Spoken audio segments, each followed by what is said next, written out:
কাৰ্বি আংলঙত সকলো জাতি জনগোষ্ঠীত বসবাস কৰা তেখেতসকলক মই আন্তৰিক ধন্যবাদ দিছোঁ।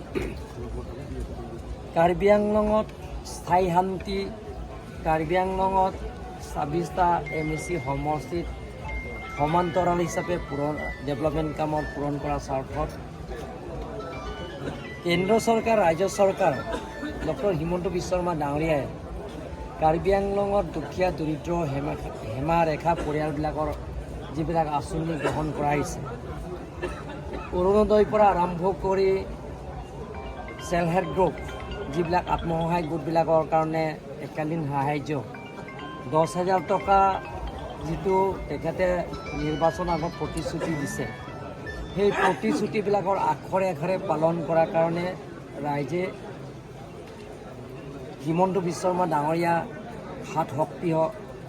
হাত শক্তিশালী কৰাৰ স্বাৰ্থত কাৰ্বি আংলঙত ৫টা বিধানসভা সমষ্টিত আছে।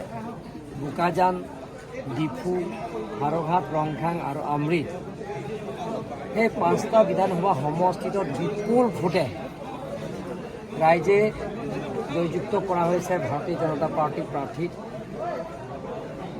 পৃথিৱীৰ ভিতৰত জনপ্ৰিয় প্ৰধানমন্ত্ৰী, বিশ্ব দৰবাৰৰ শক্তিশালী প্ৰধানমন্ত্ৰী বনোৱাৰ স্বাৰ্থত ডক্টৰ হিমন্ত বিশ্ব শৰ্মা ডাঙৰীয়া ভাৰতৰ শক্তিশালী চিফ মিনিষ্টাৰ